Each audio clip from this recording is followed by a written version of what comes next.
Talked about Oliver Anthony in the previous couple of days, and also showed this screenshot right here because mostly it was relevant at the time, and I wanted to do a little bit of an expose on the up-and-coming country music sensation that is in fact sweeping the nation, if I could use any more tired cliches. But Oliver Anthony, he's got it. What exactly is it?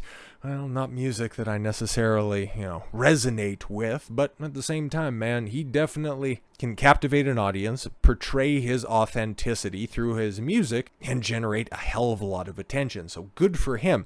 But because he can generate that level of attention, well, of course, there are some nefarious actors that are going to go ahead and try to take advantage of him. He's posted a few videos. I've talked about him, and it's just we've listened to a few of his interviews as well, and he just seems like your regular run-of-the-mill guy who just happens to have a talent. Good for him. Fantastic. And he's making the most of it. Obviously, that's why we're talking about this guy. But because his message kind of resonates, at least with the shift in the Republican conservative side of America, they wanted to adopt him as his own.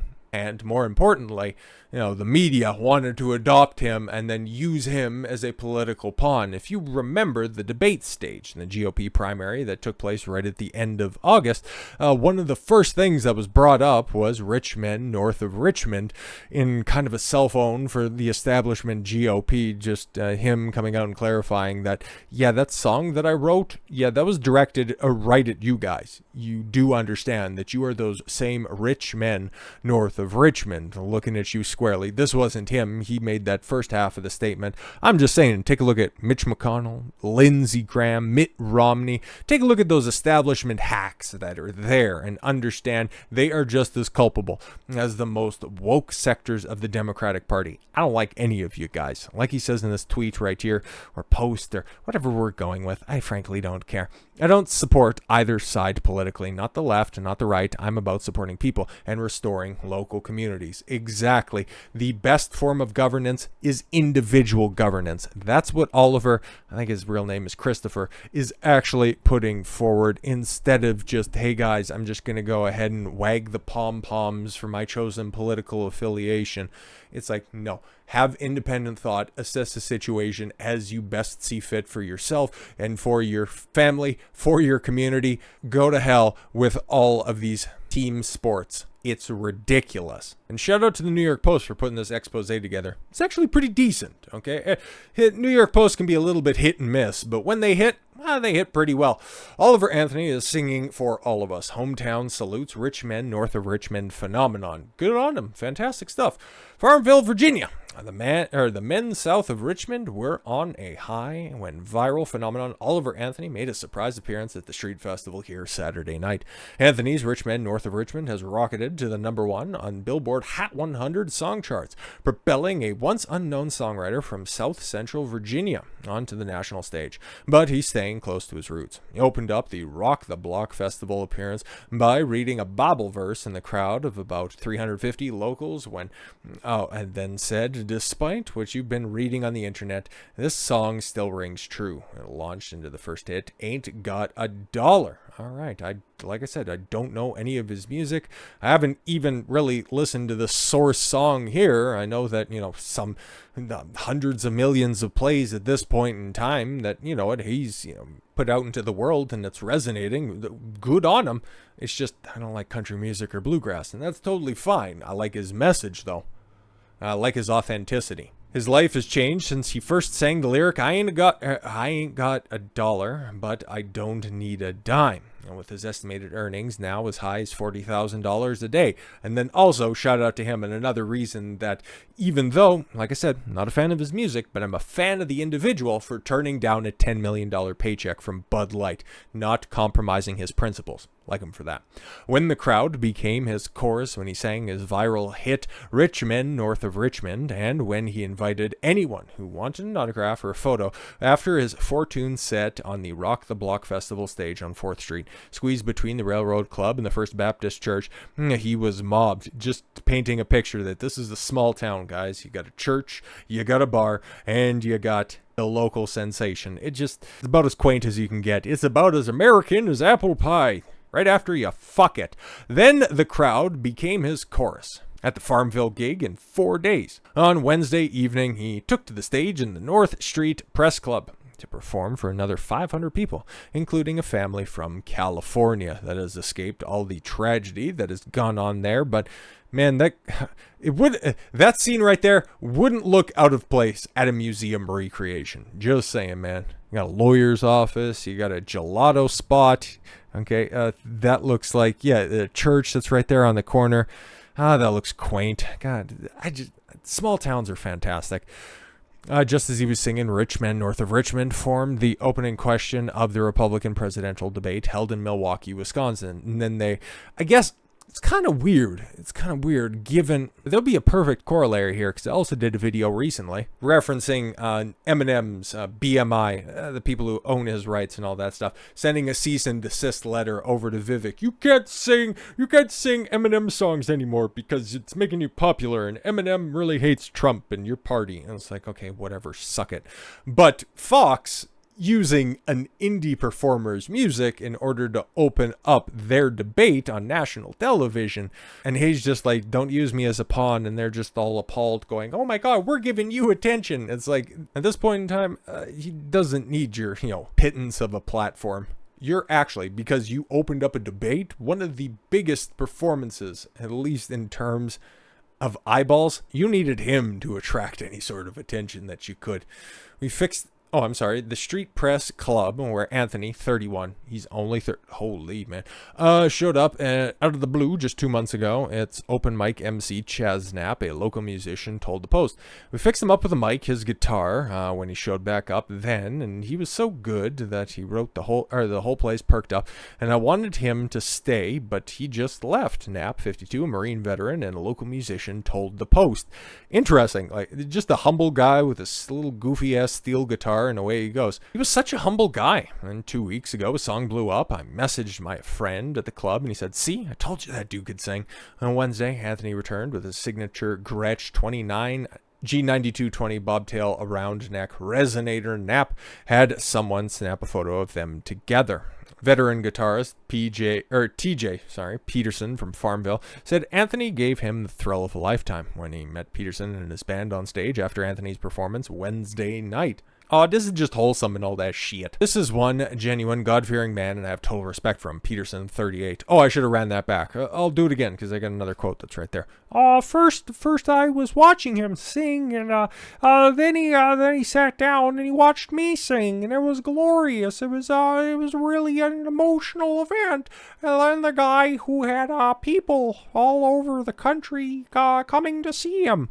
One guy from California, I've met a lot of people in the music industry, but never anyone like him before. I don't even think that what he's singing is political. He is singing for all of us. Perfect. That's exactly what he wanted to get across. But, of course, the media, because they are just creatively devoid, decided to latch onto a phenomenon and go, hello, fellow kids. Have you heard that country music song? It's like, oh my God, you guys are so out of touch. We get it. You just can't make anything by yourself anymore. It's sad, but so is the way of life, okay? Everything used to be about the radio, and everything used to be about television. Now it's about that internet, that new internet thing. It's really taken off.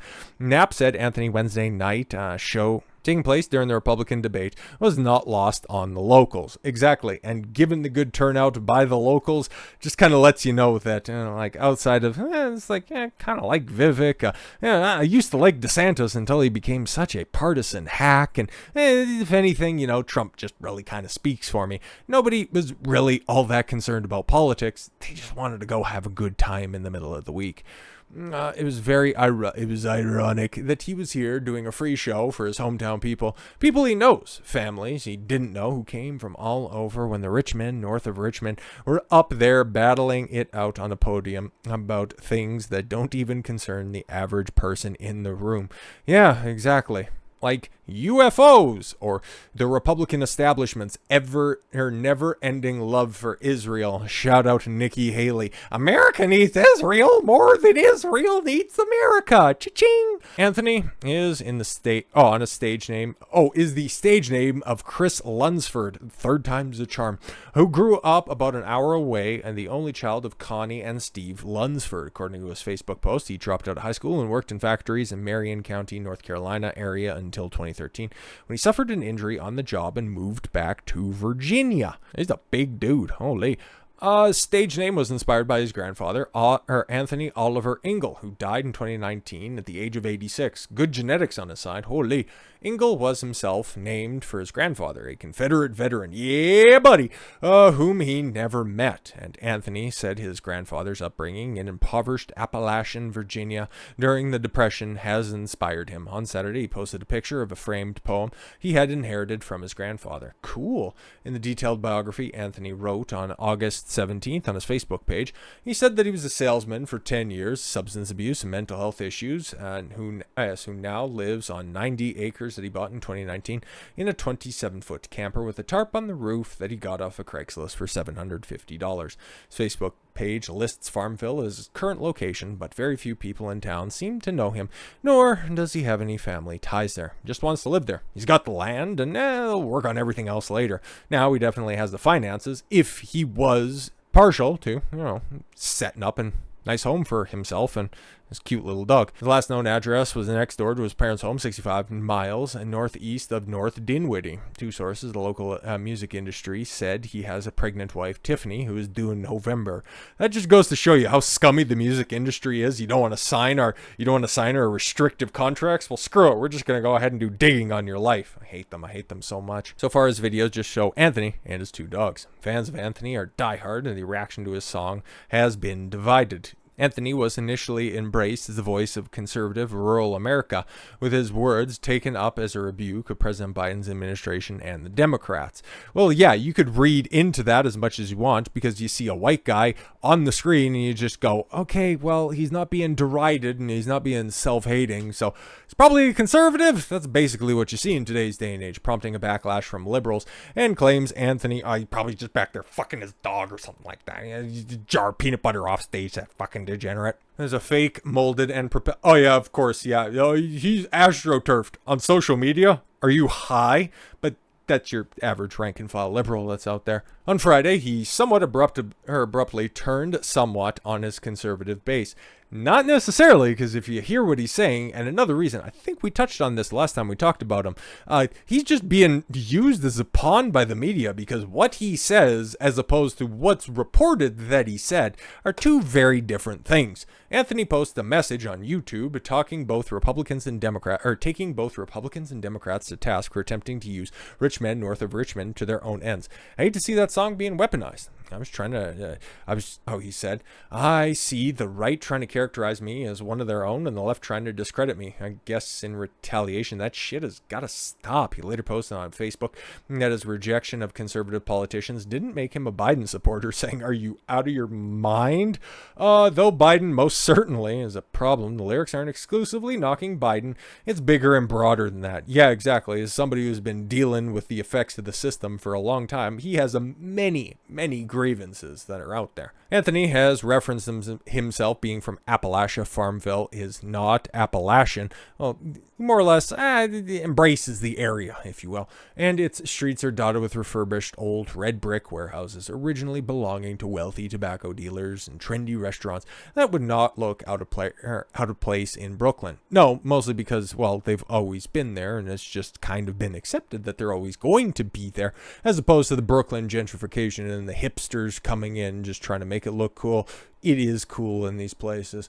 It is college town, both Longwood University and Hampden Sydney College. An area itself is divided politically and geographically. Prince Edward County voted 51-49, 46-43 for Biden in 2020, while Cumberland County, Farmville is the seat of both voted for Trump, 56.8 to 41.9. Yeah, exactly. It's in Virginia, and if it's the closer that you get to Fairfax, you have to understand that basically North Virginia and by proxy, a large part of East Virginia is just all the suburb of D.C. So yeah, they're going to vote overwhelmingly Democrat. Keep that in mind as well. Farmville Mayor Brian Vincent won by running without party affiliation. That's normally how most mayors end up running, but you take a look at his policies, it's very easy to figure out. Man, that's a beautiful, beautiful front. You don't see architecture like that anymore. You're more likely to see that out there in the country, though. Across the Appomattox River has a grittier edge of town. The owners of the Big Daddy Saloon and Tap House mostly gave a big thumbs up to Anthony, but some wondered why he never shows up on this side of town. Well, it's probably a big river. Now, Big Daddy owner Jeff Legursky said that he felt Anthony is going after the Biden administration, which he feels has wrecked the country, and was glad. Yeah, just probably extend the olive branch. He probably doesn't know about your place, to be completely honest. Okay, it's like, you want to come over here and perform? He'd probably be more than willing to. They don't care about America, Legursky said. They stole the election from Trump. Oh, which one are you referring to there, Jeff? I really believe that. People are tired of having a boot on their throat. He's singing about real America. People like me are tired about the government telling us what we can and cannot do. You gotta wonder a little bit about him, said Matt Newhouse, 40, who vaped and said, Big Dad. Anybody who vapes, I just immediately discredit their opinion. From what I can tell, the boy owns a bit of property around here. Just sucking your robot penis. I don't really know what he's all about, but I'm a little concerned because I voted for Biden and things have never been better. If you'd excuse me, my wife's boyfriend is finally leaving and we can play Nintendo Switch together, so I'm just gonna finish my craft beer and be out of here, little fruit. He also seems to have really come up fast, like maybe he had help.